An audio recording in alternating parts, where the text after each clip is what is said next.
ஸ்தோத்திரம் ஆண்டவரே, நல்ல தகப்பனே, நன்றி செலுத்துகிறோம். இந்த நல்ல மாலை நேரத்துக்காக நன்றி செலுத்துகிறோம். நல்ல நேரத்திலும் அப்பாவுடைய செல்லமான கரம் எங்களோடு கூடவே இருந்து எங்களை நடத்துகிறதுக்காக ஸ்தோத்திரம். இதுவரைக்கும் நீங்கள் நடத்தினதுக்காக நன்றி. இனிமேலும் நீங்கள் எங்களை நடத்தப்படுகிறதுக்காக ஸ்தோத்திரம். அப்பாவுடைய செல்ல கருத்தில் எங்களை ஒப்பு கொடுக்குற இந்த ஆராதனையில் இணைகிற ஒவ்வொருவரையும் கத்தர் அழைத்து கொண்டு வருகிறதுக்காக ஸ்தோத்திரம்ப்பா. Thank you daddy. அப்பாவுடைய செல்ல கருத்தில் எங்களை ஒப்பு கொடுக்குறோம், அர்ப்பணிக்கிறோம். சகல துதிக மகிமை எல்லாம் அப்போ ஒருவருக்கே செலுத்துகிறோம். எங்கள் மீட்பரச்சோருமாகிய இயேசு கிறிஸ்துவின் இன்ப நாமத்தில் பணிந்து ஜெபிக்கிறோம் எங்கள் ஜீவனுள்ள நல்ல பிதாவே. ஆமேன், ஆமேன், ஆமேன். கத்தர் நல்லவர். இந்த நல்ல மாலை நேரத்துக்காக கத்தருக்கு நன்றி செலுத்துகிறேன், கத்தரை துதிக்கிறேன். நல்ல நேரத்தில் ஒன்று சேர்ந்து அப்பாவுடைய வார்த்தைகளை தியானிக்கிற நல்ல பாக்கியம் நமக்கு கிடைத்திருக்கிறது. அதற்காக கத்தருக்கு நன்றி செலுத்துகிறேன். தொடர்ந்து கத்தருடைய நாமம் மகிமையடைவதாக. சரி, இந்த நாளிலும் கூட கத்தருடைய வார்த்தைகளை தியானிக்கும்படியாக நம்ம ஒன்று கூடியிருக்கிறோம். தொடர்ந்து நம்ம விசுவாசத்தை பற்றி தியானிச்சுட்ருக்கிறோம். எபிரேயர் 11வது அதிகாரத்திலிருந்து தொடர்ந்து தியானிச்சுட்ருக்கிறோம். இன்றைக்கும் என்னோடு கூட எடுத்துக்கொள்ளுங்கள். எபிரேயர் 11வது அதிகாரம்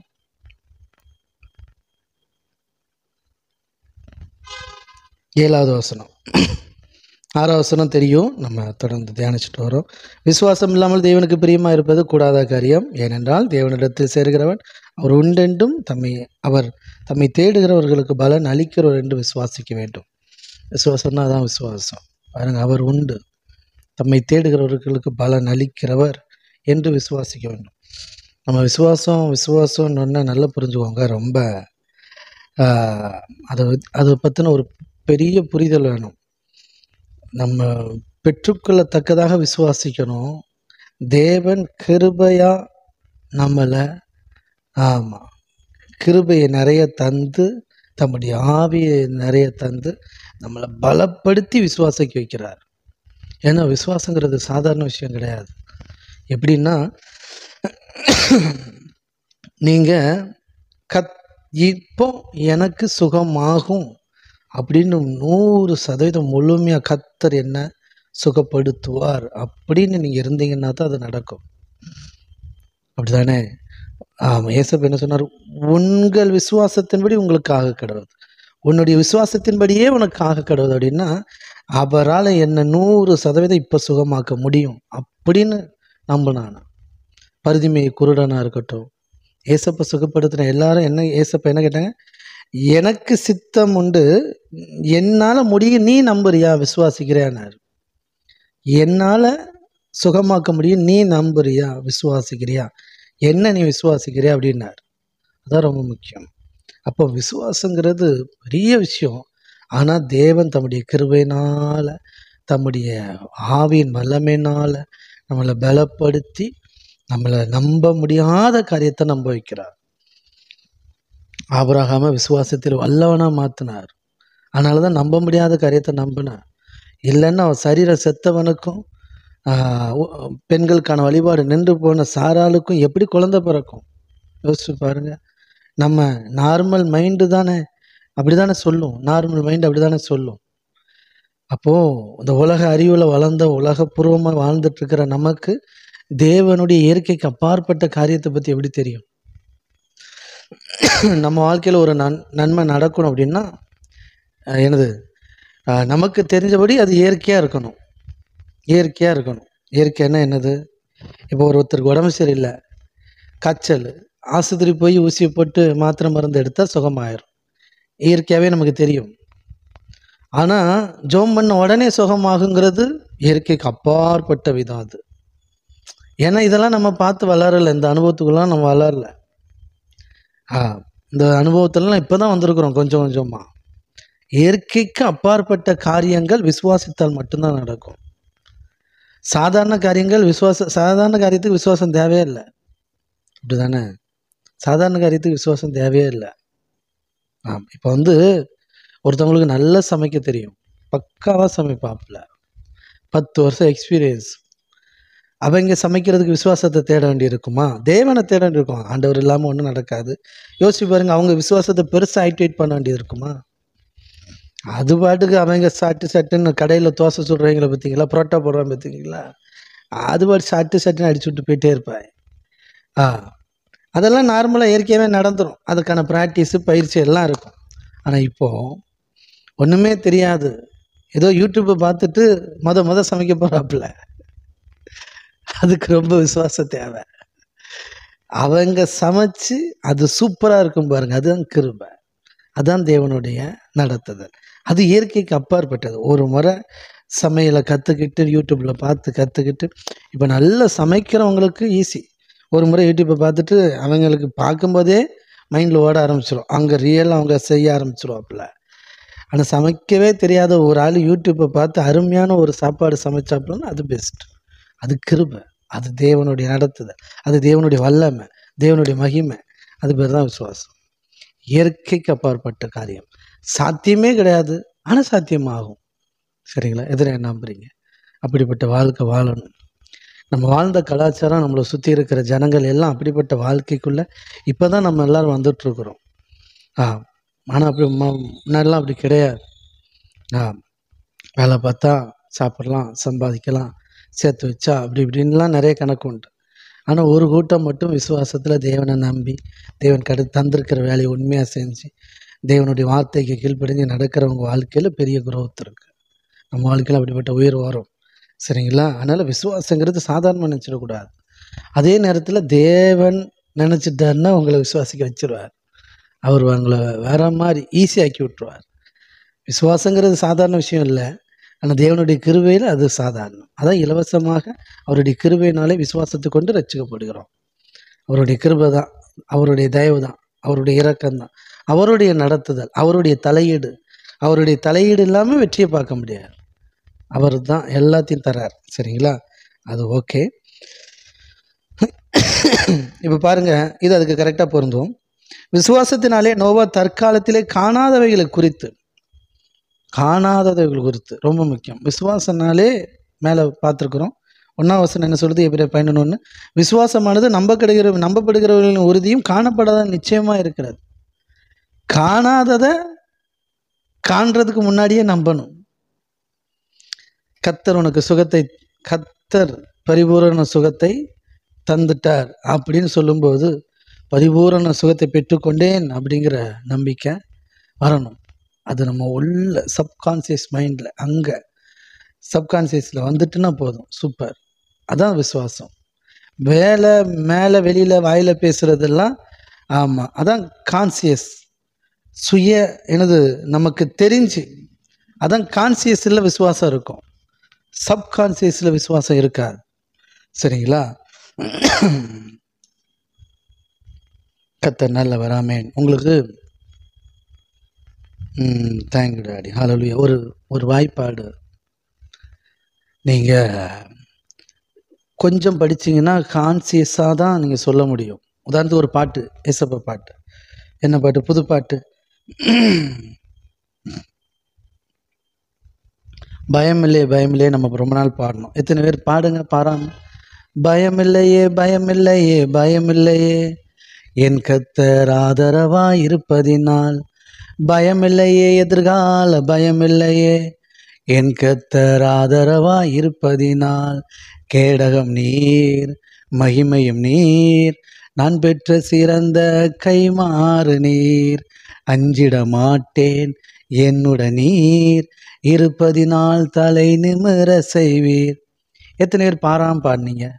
தப்பே விடாமல் பாடினீங்க? எத்தனை பேருக்கு தப்பு வந்துச்சு? அதான் இப்போ எனக்கு ஒரு பாட்டு நான் பாராமல் படிக்கணும்னா அதை நல்லா படித்து கற்றுக்கிட்டு பாடும்போது கான்சியஸோடு பாடுவேன், சுயநினைவோடு அந்த திங்க் பண்ணி அந்த மைண்டு இதிலேயே ஃபோக்கஸ் இருக்கும். ஏன்னா அந்த அடுத்தடுத்த வார்த்தையே யோசித்து பாடும், யோசித்து பாடும். பட் ஆனால் இதுவே பழைய பாட்டு, நமக்கு ரொம்ப பிடிச்ச பாட்டு, ரொம்ப தெரிஞ்ச பாட்டு அப்படின்னா அதை பற்றி அந்த நினைப்பே வராமல் நீங்கள் உங்களை மறந்தே பாடிட்டு இருப்பீங்க. அதான் சப்கான்சியஸ் மைண்ட். ஆமாம், தெளிவாக பாட மாட்டீங்க, கான்சியஸோடு பாட மாட்டீங்க. உங்களுக்கு கான்சியஸே இருக்காது, நீங்கள் பறக்க பார்த்துட்டு வேறு எதையோ பார்த்துட்டு கூட பாடலாம், உள்ளேருந்து வரும். அதுதான் சப்கான்சியஸ் மைண்ட். பார்த்தீங்கன்னா உதாரணத்துக்கு நல்லவரை பாட்டு எனக்கு நல்லா தெரியும். எத்தனை மனிதர்கள் பார்த்தேனையா, ஒருவரும் உம்மை போல இல்லையா, நீரின்றி வாழ்வே இல்லை, உணர்ந்தேனையா, உம்தனின் மாறா அன்பை மறவேனையா.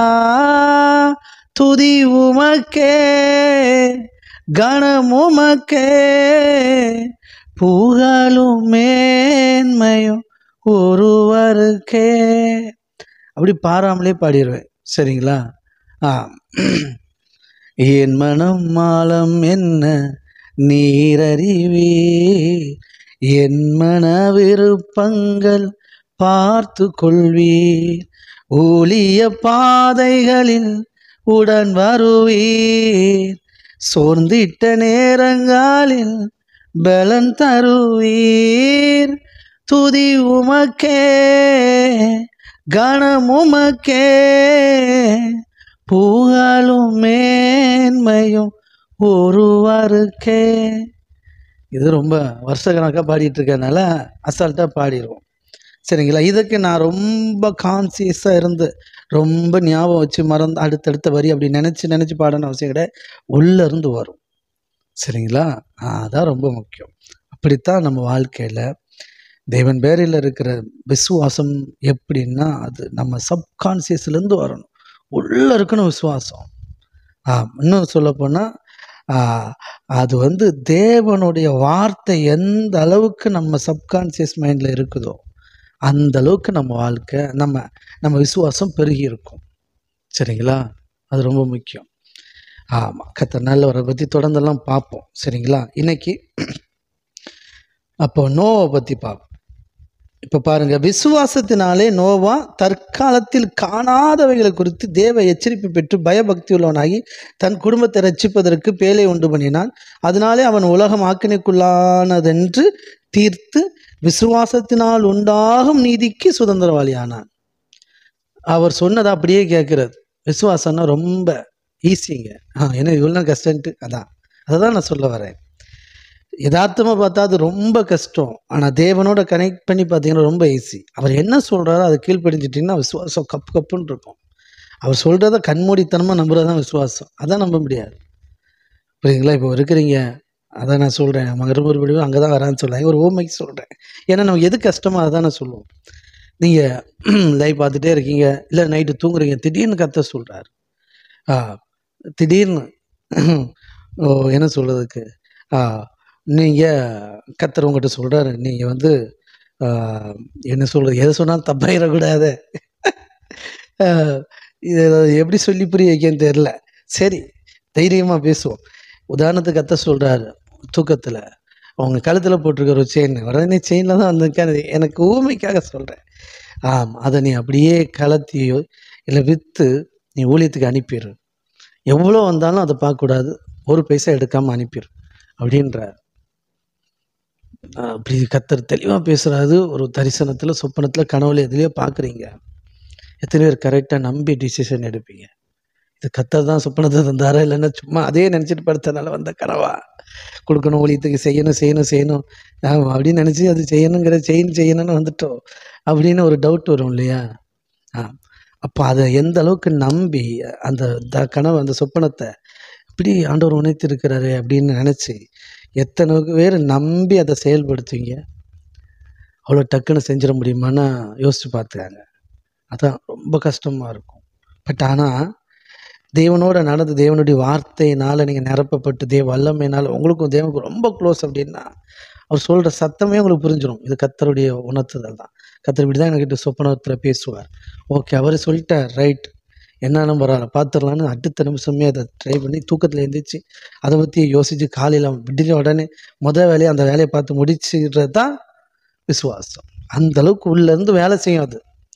அதுக்கு நல்ல ஒரு கத்தருடைய வார்த்தையினால் நிரப்பப்படணும், கத்தருடைய வல்லமையினால் நிரப்பப்படணும். ஈஸியாக விசுவாசம் ஒர்க் அவுட் ஆயிரும்.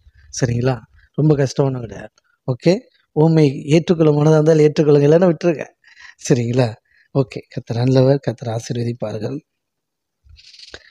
உங்களை நகையை பூரா கலத்தி ஒன்றும் இல்லாமல் ஆக்கணும் அப்படிங்கிறது என்னுடைய நோக்கமே கிடையாது. நான் ஆரோன் கிடையாது. ஆரோன் அவர்களை நிர்வாணி ஆக்கி கண்ணுக்குட்டி செஞ்ச போல் நான் உங்களை தேவனுடைய ராஜ்யத்துக்கு பெருக்கத்துக்கு தான் சொல்லிட்டு இருக்கிறேன். நீங்கள் விதைச்சா அது பல மடங்காக பெருகும்.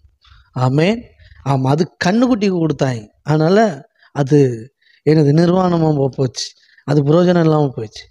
கர்த்தருக்கு கொடுக்கணும், அதான் மேட்ரு. அவர் கொடுத்தது அவருக்கு கொடுத்தா அது சூப்பர், அது பெருகும், அது பெருக்கத்தை தரும். ஓகே, உயர்வை தரும். சரி பாருங்க, நோவா தற்காலத்தில் காணாதவைகளை குறித்து தேவை எச்சரிப்பு பெற்று பயபக்தி உள்ளவனாகி தன் குடும்பத்தை ரட்சிப்பதற்காக பேழையை உண்டு பண்ணினான். அதனாலே அவன் உலகம் ஆக்கினிக்குள்ளானதென்று தீர்த்து விசுவாசத்தினால் உண்டாகும் நீதிக்கு சுதந்திரவாளி ஆனான்.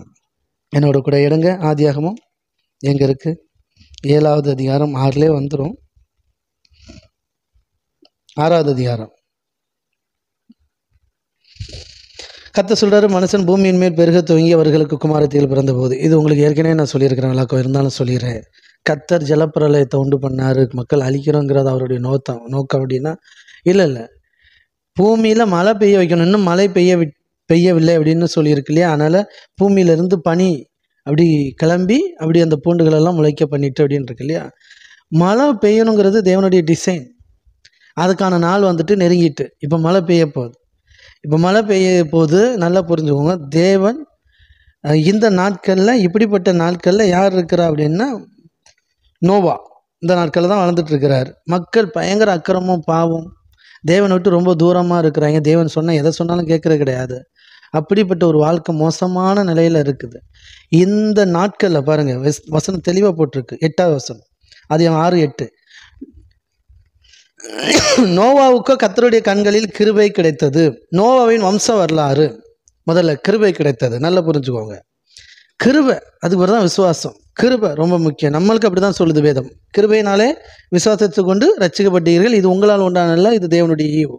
சரி, இப்போ முதல்ல கிருபை என்ன தருது அப்படின்னா, கிருபை சொல்லுங்க, கிருபையில் என் ஆயுசு நாட்களை பெருக பண்ணுகிறது. கிருபை என்ன உயிரோட வாழ வைக்குது, என் குடும்பத்தை உயிரோட வாழ வைக்குது. கர்த்தருடைய கிருபை என் மேலே இருக்கிறதுனால அது ஃபஸ்ட்டு என்ன செய்யுது, என்ன பர்பஸ் அப்படின்னா உயிரோட வாழ்கிறது. எத்தனை புரியுது? கர்த்தருடைய கண்களில் நோவாவுக்கோ கிருபை கிடைத்தது. நோவாவுக்கு ஏன் கிருபை கிடைச்சது? கர்த்தர் அடுத்து சொல்கிறாரு பாருங்க, கிருபை கிடைத்தது. நோவாவின் வம்ச வரலாறு. நோவா தன் காலத்தில் இருந்தவர்களுக்குள்ளே நீதிமானும் உத்தமனாக இருந்தான். நோவா தேவனோடு சஞ்சரித்து கொண்டிருந்தான். நோவா தேவனோடு சஞ்சரித்திருந்தான். இப்போ பாருங்கள் என்ன ஆகுதான் அப்படின்னா, கிருபை ஏன் கிடச்சதுன்னா 13, அப்பொழுது தேவன் நோவாவை நோக்கி, மாம்சமான யாவரும் முடிவும் எனக்கு முன்பாக வந்துட்டு. எல்லாருமே இப்போ அழிய போகிறாங்க, ஏன்னா பெரிய மழை வரப்போகுது. அவர்களாலே பூமி கொடுநாள் நிறைந்தது, நான் அவர்களை பூமியோடு அழித்து போடுவேன். நீ கோப்பேர் மரத்தினாலே உனக்கு ஒரு பேழை உண்டாக்கு, அந்த பேழையிலே அறைகளை உண்டு பண்ணி அதை உள்ளபுறமாக கீழ் பூசு அப்படின்னு சொல்கிறார். சரிங்களா? நல்ல கொஞ்சுவோங்க. வானத்தின் கீழே 17 வசனம், ஜீவ சுவாசம் உள்ள சகல மாம்ச சந்துக்களையும் அழிக்க நான் பூமியின் மேல் ஜலப்பிரளயத்தை வரப்படுவேன். இப்போ கொஞ்ச நாள் ஜலப்பிரளயம் வந்துடும், அதனால் பூமியில் இருக்கிற எல்லாம் செத்து போயிடும். ஆனால் உன்னுடனே என் உடன்படிக்கை ஏற்படுத்துவேன். நீயும் உன்னோடு கூட உன் குமாரனும் உன் மனைவியும் உன் குமாரரின் மனைவிகளும் பேழைக்குள் பிரவேசியுங்கள். புரியுதுங்களா? சரி, கர்த்தர் நல்லவர். அப்போ பாருங்க, முதல்ல இதுக்கு என்ன கிடைக்கிது? கிருபை. நோவாவுக்கு கர்த்தருடைய கண்களில் கிருபை கிடைக்கிது. அதனால் என்ன கிடைக்கிது? உயிர் வாழ்றாப்புல வாழ்க்கை கிடைக்கிது. சொல்லுங்க, கிருபை எதுக்கு தேவன் கொடுக்குறாருன்னா வாழ்கிறதுக்கு. கிருபை உங்களை வாழ வைக்கும், சாக விடாது. தீர்க்க தரிசனமாக சொல்கிறேன், மறுபடியும் சொல்கிறேன். நீங்கள் தேவனுடைய கிருபையை பெற்றிருக்கிறீங்க, ஆமென். நீங்கள் வாழ்வீங்க, சாக மாட்டீங்க. நோவா அந்த வாழ்ந்த நாட்களில் அவனும் அழிஞ்சு போகிறது. ஆனால் கர்த்தருடைய கிருபையினால அவன் தேவனுடைய பிள்ளையாக இருக்கிறான், தேவனுடைய சஞ்சரிக்கிறான், உத்தமமாக இருக்கிறான். அதனால் அவன் தப்பிச்சான். இப்போ அதை வழக்கமாக பார்ப்போம். நோவா வம்ச வரலாறு நல்ல கவனிச்சோம். 9வது வசனம், அது 6:9. நோவா தன் காலத்தில் இருந்தவர்களுக்குள்ளே நீதிமானும் உத்தமனுமாக இருந்தான். நோவா தேவனோடு சஞ்சரித்து கொண்டிருந்தான். வாழ்ந்த நாட்கள் அவன் நல்ல பிள்ளையா, நீதிமானா, உத்தமனாக இருந்தான், தேவனோடு சஞ்சரிச்சுட்டு இருந்தான். சரிங்களா? சரி. நோவா சேம் காம் யாபேத் என்னும் 3 குமாரரை பெற்றான். பூமியானது தேவனுக்கு முன்பாக சீர்கெட்டதாக இருந்தது, பூமி கொடுமையினால் நிறைந்தது.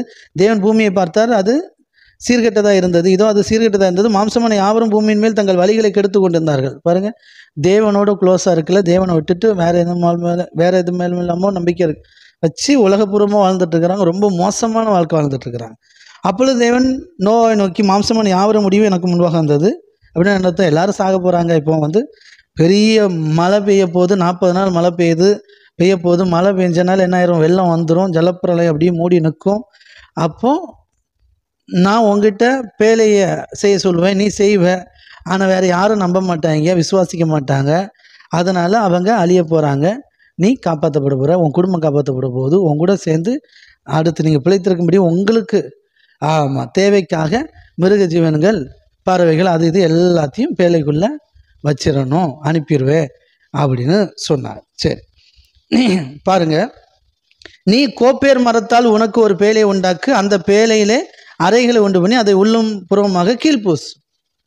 பேழையை உண்டு பண்ண சொல்கிறார். நல்லா கவனிச்சுக்கோங்க.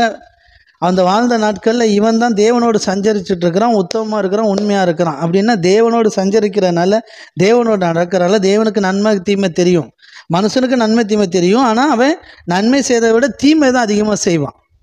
ஏன்னா அவன் பிசாசனுடைய சத்தத்தை கேட்டு பிசாசின் பிள்ளையாக இருக்கிறான். அதனால் இவன் தீமை தான், இவன் நன்மையே செய்ய நினச்சாலும் இவனுக்குள்ளே இருக்கிற பாவம் அவனை தீமை செய்ய வைக்கும்.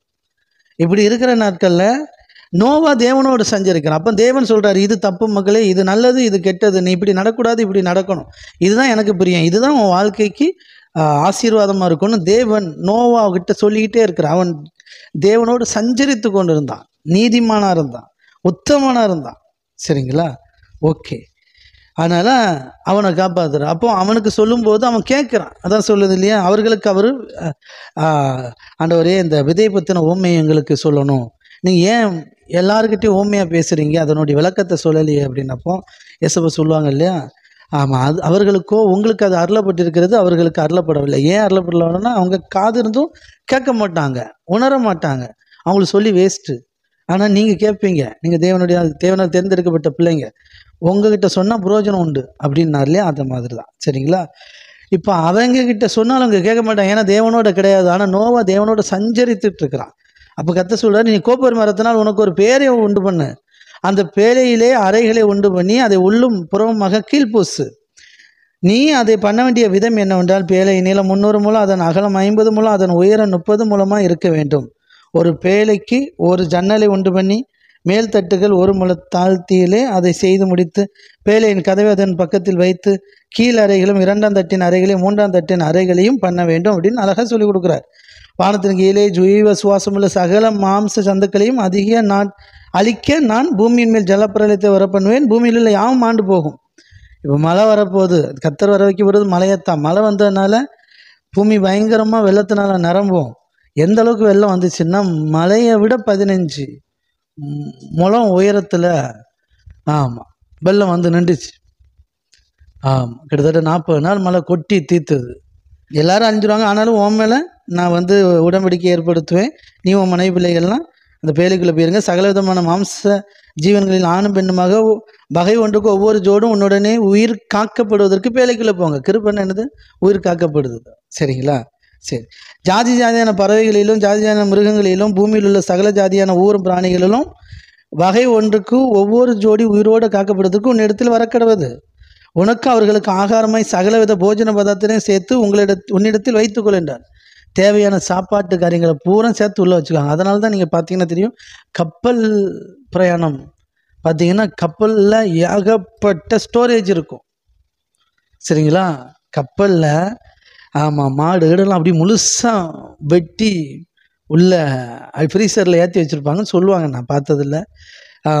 பெரிய பெரிய மீனெல்லாம் ஃப்ரீசரில் கட்டி மாதிரி இருக்கும், மாதக்கணக்கெலாம் இருக்குமா. அப்படிப்பட்ட ஒரு ரூம் இருக்குமா, அந்த சமையல் ரூமு.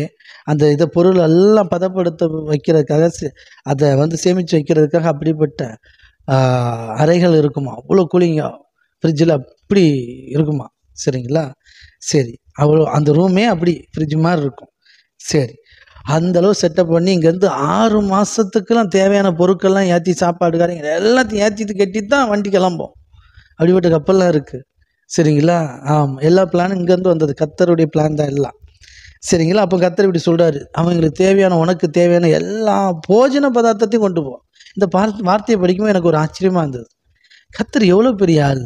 அவங்களுக்கு பசியே வராமல் பண்ணியிருக்கலாம் இல்லையா, இல்லைன்னா அவங்களுக்கு சாப்பாடு கொடுத்துருக்கலாம் இல்லையா, இது வேறு வழியில். ஆனால் கர்த்தர் முன்னாடியே கொண்டு போக சொல்கிறார். எத்தனை புரியுது? இப்போ சாப்பாடும் அவசியம் இருக்குது, அதை புரிஞ்சுக்கோங்க. கர்த்தர் அப்படி தான் டிசைன் பண்ணியிருக்கிறார் நம்மளை. ஓகே, சரி.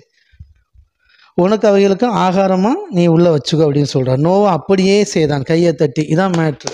நோவா அப்படியே செஞ்சான். அதனால தான் அவர்கிட்ட சொன்னார். சொல்லுங்கள், செய்கிறவன்ட்ட தான் சொல்லுவார். நான் ஏற்கனவே சொல்லியிருக்கேன், உங்கள் பிள்ளை உங்கள் சொல்லுக்கு கீழ்ப்படிஞ்சாதான் ஒவ்வொரு முறையும் சொல்லுவீங்க. நீங்கள் அந்த பிள்ளையை திருத்ததுக்காக சில ஆலோசனைகளை சொல்லுவீங்க. நீங்கள் சொன்னது எதையுமே கேட்கலன்னு சொல்லுவீங்களா? இவன் என்ன சொன்னாலும் கேட்க போகிறது கிடையாது. நம்ம எதுக்கு வேஸ்ட்டாக டைம் வேஸ்ட் பண்ணிவிட்டு எதுக்கு சொல்லிக்கிட்டு ஃப்ரீயாக விடு அப்படின்னு போயிருவீங்களே, அந்த மாதிரி தான். என்ன சொன்னாலும் அவங்க புரிஞ்சுக்க மாட்டாங்க, கேட்கவே மாட்டாங்க. அதனால் அவங்களுக்கு சொல்லப்படல, அருளப்படல. யார் கேட்பாங்களோ, யார் புரிஞ்சுப்பாங்களோ அவங்ககிட்ட சொல்லப்படுது. புரியுதுங்களா? அப்படி தான் அவங்க யாருமே புரிஞ்சுக்கிற மாதிரி இல்லை. ஆனால் நோவா மட்டும் புரிஞ்சுக்கிட்டான். சரிங்களா? நோவா கர்த்தர் என்ன சொன்னாரோ, பேழை அப்படி செய், இத்தனை முழம், இத்தனை உயரம், இத்தனை முழம் உயரம், இத்தனை முழம் நீளம், இத்தனை முழம்னு கரெக்டாக சொன்னார். அவன் அப்படியே செய்தான். சொல்லுங்கள், அப்படியே செய்தான். தேவன் தனக்கு கட்டளையிட்டபடியெல்லாம் அவன் செய்து முடித்தான். கையை தட்டி. இதுதான் விசுவாசம் தேவை. கர்த்தர் சொல்கிறாரு, வெள்ளம் வரப்போது, மழை பெய்ய போது, வெள்ளம் வரப்போது, பூமியில் தண்ணி இப்படி நிரப்ப போது, எல்லாம் அழிஞ்சு போயிடும் அப்படின்னு சொல்கிறார். இதெல்லாம் கேள்வி கேட்கும்போது இது புதுசு. நோவாவுக்கு மழை பெய்யறது நோவாவுக்கு மட்டும் இல்லை, எல்லாருக்குமே அது புதுசு. அப்படிப்பட்ட ஒரு காரியம் நடந்ததே இல்லை. ஆனால் அதை காணலை. ஆனால் கர்த்தர் சொன்னால் நம்ம முழுமையாக நம்பி அவர் சொன்ன பிரகாரம் பேழையை உண்டு பண்ணான். சரிங்களா? அதனால் நோவா காப்பாற்றப்பட்டான், அவன் குடும்பம் காப்பாற்றப்பட்டுச்சு. புரியுதுங்களா? அவங்கெல்லாம் நம்ப மாட்டாங்க, விசுவாசிக்க மாட்டாங்க. அதனால தான் அவங்க காப்பாற்றப்படல, செத்துட்டாங்க. கர்த்தர் காரணம் அல்ல, மனிதர்கள் தான் காரணம். புரியுதுங்களா? கர்த்தர் நல்லவர். ஹல்லேலூயா. Thank you daddy. ஆமே. அப்போ நோவாவுக்கு விசுவாசத்தை பார்த்தீங்களா? அவன் வாழ்ந்த நாட்களில் வேற ஒரு நீதிமான் கூட கிடையாது. இவன் ஒருத்தன் தானா, தேவனோட சஞ்சரிக்க இவன் ஒருத்தன் தானா. மற்றவங்களாம் அப்படி கிடையாது. எப்படிப்பட்ட ஆள் பாருங்க நோவா. சரி, கர்த்தர் நல்லவர். அப்போ தேவன் சொன்ன பிரகாரம்லாம் அந்த கட்டளையெல்லாம் அப்படியே கீழ்ப்படிஞ்சான். மாற்றிலாம் பேசலை, அப்படியே கீழ்ப்படிஞ்சான். ஓகே. கர்த்தர் நோவை நோக்கி, நீயும் உன் வீட்டார் அனைவரும் பேழைக்குள் பிரவேசிங்கள், இந்த சந்ததியில் உன்னை எனக்கு முன்பாக நீதிமானாக கண்டேன். கையை தட்டி. இந்த சந்ததியில் நீ தாண்டா நீதிமான், என் சொல் பேச்சை கேட்டு நீ நடக்கிற. அப்படின்றார். பூமி மீதெங்கும் வித்தை உயிரோடு காக்கும் பொருட்டு நீ சுத்தமான சகல மிருகங்களிலும் ஆணும் பெண்ணுமாக எவ்வேறு ஜோடும், சுத்தமில்லாத மிருகங்களிலும் ஆணும் பெண்ணுமாக ஒவ்வொரு ஜோடும், ஆகாயத்து பறவைகளிலும் சேவலும் பேடுமாக எவ்வேறு ஜோடும் உன்னிடத்தில் சேர்த்துக்கொள். சரிங்களா? இன்னும் 3 நாள் சென்ற பின்பு சொல்கிறார் கர்த்தர். இன்னும் 7 நாள் சென்ற பின்பு 40 நாள் இரவும் பகலும் பூமியின் மேல் மழையை வர்ஷிக்க பண்ணி, நான் உண்டாக்கின ஜீவசந்துகள் அனைத்தையும் பூமியின் மேல் இராதபடிக்கு நிக்கிரகம் பண்ணுவேன் என்றார். அப்படின்னா இன்னும் 7 நாளில் 40 நாள் இரவும் பகலும் தொடர்ந்து மழை பெய்யுண்டே. அதனால் இந்த குரூப்பெல்லாம் நம்ம பேச்சு கேட்காதனால நீ உன் பிள்ளைங்க எல்லோரும் சந்தோஷமாக பாதுகாப்பாக இருப்பீங்க, ஏன்னா பேழைக்குள்ளே இருப்பீங்க. ஆனால் இதை நம்பாத, இதை விசுவாசிக்காத, என்னை அறியாத, என்னை நம்பாத, என்னை ஏற்றுக்கொள்ளாத, என்னோடு சஞ்சரிக்காத, என்னுடைய வார்த்தைக்கு கீழ்ப்படிந்து நடக்காத அத்தனை பேரும் அழிஞ்சு போயிடுவாங்க அப்படின்னு சொல்கிறார். நோவா தனக்கு கர்த்தர் கட்டளை விட்டபடியெல்லாம் செஞ்சான். ஆனால் நோவா மட்டும் கர்த்தர் என்ன சொன்னாரோ அதன்படியெல்லாம் செஞ்சான். ஜலப்பிரளயம் பூமியின் மேல் உண்டான போது நோவா 600 வயதாய் இருந்தான். சரிங்களா? ஜலப்பிரளயம் பூமியில் உருவாகும் போது 600 வயசாக இருந்தான். அதுக்கு பிறகு பார்த்தீங்கன்னா ஜலப்பிரளயம் பூமியின் மேல் உண்டான போது நோவா 600 வயதுள்ளவனாக இருந்தான். ஜலப்பிரளயத்துக்கு தப்பும்படி நோவாவும் அவனுடைய கூட அவன் குமாரரும் அவன் மனைவியும் அவன் குமாரரின் மனைவிகளும் பேழைக்குள் பிரவேசித்தார்கள். தேவன் நோவாவுக்கு கட்டளையிட்டபடியே சுத்தமான மிருகங்களிலும் சுத்தமில்லாத மிருகங்களிலும் பூமியின் மேல் ஊரும் பிராணிகள் எல்லாவற்றிலும் ஆணும் பெண்ணும் ஜோடி ஜோடாக நோவாவிடத்தில் பேழைக்குட்பட்டன. 7 நாள் சென்ற பின்பு பூமியின் மேல் ஜலப்பிரளயம் உண்டாயிற்று. நோவாவுக்கு 600ஆம் வயதாகும் வருஷம் 2ஆம் மாதம் 17ஆம் தேதியாகிய அந்நாளில் மகா ஆழத்தின் ஊற்றுக்கண்கள் எல்லாம் பிளந்தன, வானத்தின் மதகளும் திறவுண்டன. 40 நாள் இரவும் பகலும் பூமியின் மேல் பெரும் மழை பெய்தது. அன்றைய தினமே நோவா அவன் குமாரத்திலே அந்த சேம் காமும் யாபேத்து அவனுடைய மனைவி அவனுடைய குமாரருடைய மனைவிமார்கள் 3 பேர் எல்லாரும் பேழைக்குள்ளே பிரவேசிச்சுட்டாங்க. அவங்களோட ஜாதியாக அந்த சகல காட்டு மிருகங்கள், நாட்டு மிருகங்கள், இந்த பறவைகள் எல்லாம் பட்சிகளும் பிரவேசித்தன. பேழைக்குள்ளே எல்லாம் உள்ள வருது ஆட்டோமேட்டிக்காக. இப்படியே ஜீவ சுவாசம் உள்ள மாம்ச ஜீவச்சந்துகள் எல்லாம் ஜோடி ஜோடாக நோவா இடத்தில் பேழைக்குள் பிரவேசித்தன. பாருங்கள், ஒருவேளை அவன் சொன்னால் கூட போன்னா கூட அது போது, உள்ளே போயிடுது. மனுஷன் தான் புரிஞ்சிக்க மாட்டேன்றான், மனுஷனை தவிர மற்ற எல்லாம் புரிஞ்சுக்கிடுது. சரிங்களா? தேவன் அவனுக்கு கட்டளையிட்டபடியே ஆணும் பெண்ணுமாக சகல மாம்ச ஜீவச்சந்தங்களும் உள்ளே பிரவேசித்தன. அப்பொழுது கர்த்தர் அவனை உள்ளே விட்டு கதவை அடைச்சிட்டார். உள்ளே போட்டு கதவை பூட்டியாச்சு. ஏன்னா அவங்க கையில் சாவியை கொடுக்கல. ஒருத்தரந்தா மழை நின்ற உடனே எட்டி பார்த்துட்டு குதிச்சு சாடி இருப்பான். ஏதோ ஒரு காரணத்துக்காக சாவியை கொடுக்கல, உள்ளே பூட்டிட்டார். வெளிப்பூட்டு போட்டார், உள்ளே வச்சு பூட்டியாச்சு. அது பேர் தான் கிருபை. உள்ளே போட்டு அது பாட்டுக்கு நடத்திட்டு போகும். சரிங்களா? எல்லாம் நோவா கையில் இருக்கா கண்ட்ரோல். ஏதாவது நோவா கண்ட்ரோல் பண்ணுமா? ஆட்டோமேட்டிக்காக போகும். அவன் இன்னும் சொல்ல போனால் அதில் அந்த இதெல்லாம் அந்த இதெல்லாம் கிடையாது. டிரைவ் பண்ணுற அந்த இதெல்லாம் ஸ்டீரிங்லாம் கிடையாது.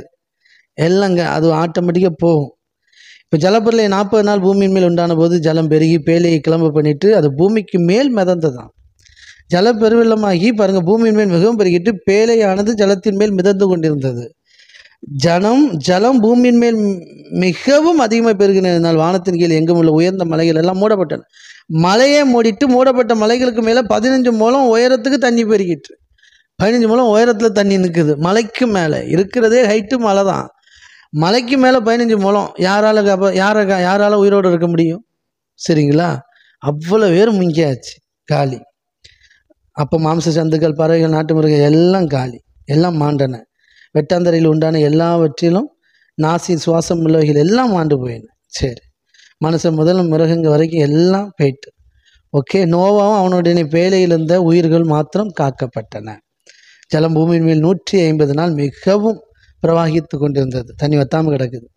இவன் தேவன் நோவாவை அவனுடைய பேழையிலிருந்து சகல காட்டு மிருகங்கள் நாட்டு மிருகங்களையும் நினைத்ததுனா பூமியின் மேல் காற்றை வீச பண்ணினார். அப்பொழுது ஜலம் அமர்ந்தது.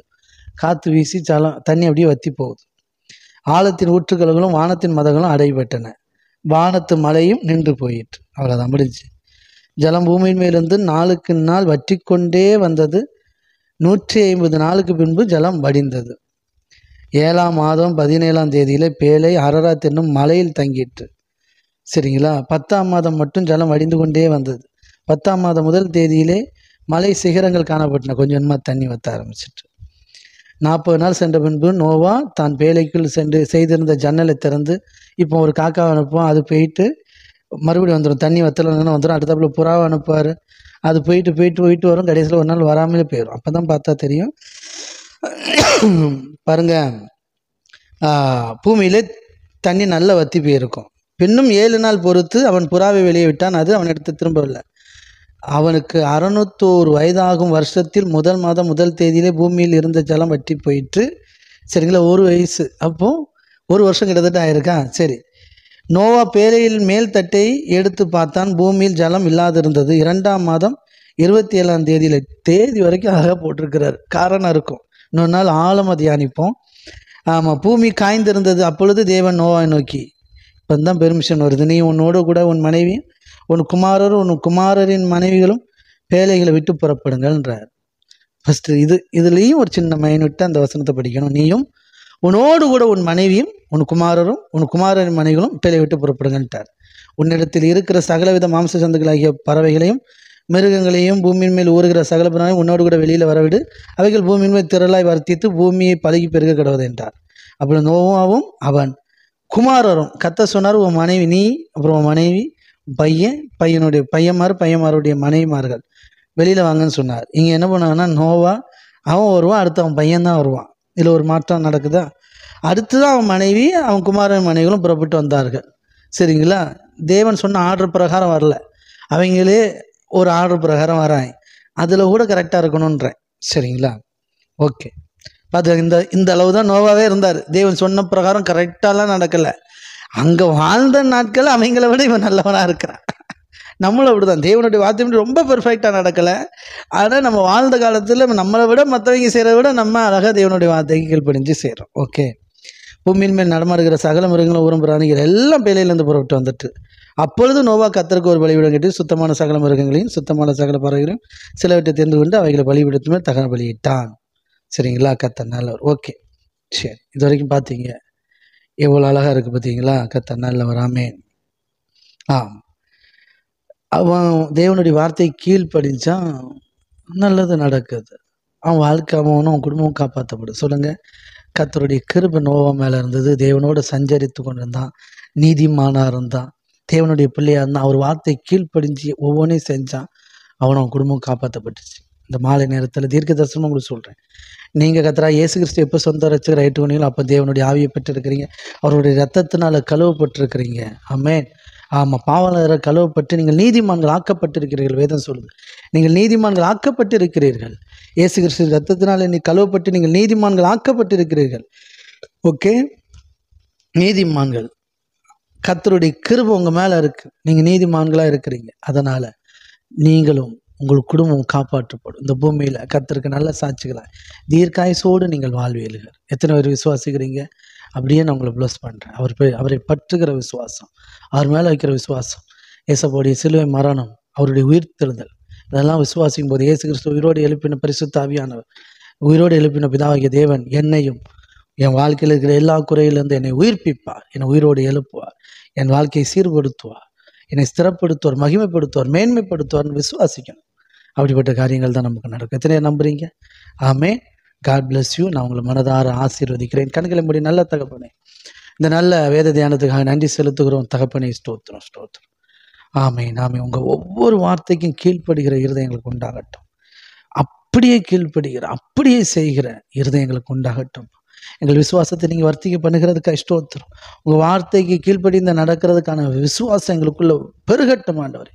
அப்படி எங்கள் ஒவ்வொருவரையும் ஒப்பு கொடுக்கிறேன் தகப்பனே. சபை மக்கள் ஒவ்வொருவரையும் உங்கள் கருத்தில் ஒப்பு கொடுக்கிறேன். நீங்கள் நிமித்தம் உங்கள் பரிசுத்த நாமம் பெரிதாய் மகிமையதற்காக நன்றி செலுத்துகிறோம் அப்பா. சகல துதியான மகிமையில் அப்பா ஒருவருக்கே செலுத்துகிறோம். எங்கள் மீட்பர் ரட்சகருமாகிய இயேசு கிறிஸ்து நாமத்தில் பணி ஜெபிக்கிறோம் எங்கள் ஜீவனுள்ள நல்ல பிதாவே. Amen, amen, amen. God bless you. கர்த்தர் உங்களோடு கூட இருப்பார்கள். யாவரும் சேர்ந்து சொல்லுவோம், நாம் பாவங்களை செத்து நீதிக்கு விளைத்திருப்பதற்காக அவர் தாமே தம்முடைய சரீரத்தில் நம்முடைய பாவங்கள் எல்லாம் சிலுவையில் சுமந்து தீர்த்தார். அவருடைய தழும்புகளால் நாம் சுகமாக இருக்கிறோம். நம் பிதாகிய தேவனுடைய அன்பு கர்த்தராகிய இயேசு கிறிஸ்துவுடைய கிருபையும் பரிசுத்த ஆவியானவருடைய ஐக்கியம் நம்ம நேரோடு கூட என்னென்னைக்கு இருப்பதற்காக கர்த்தருக்கு நன்றி செலுத்துகிறேன். God bless you. கர்த்தர் உங்கள் வாழ்க்கையில் பெரிய காரியங்களை செய்வாராக. உங்கள் தேவை எல்லாம் சந்திப்பாராக. உங்கள் குறைகள் எல்லாவற்றையும் கர்த்தர் நீக்குவாராக. God bless you. கேட்ட வார்த்தையின்படியே கர்த்தர் நம்மை ஆசீர்வதிப்பாராக. உங்களோட கர்த்தர் நிறைய வார்த்தைகளை பேசியிருப்பாங்க. அவைகள் எல்லாம் நிறைவேறுவதாக என்று சொல்லி ஆசீர்வதிக்கிறேன். God bless you. Thank you, thank you. மீண்டும் நாளை காலை சந்திப்போம். நன்றி.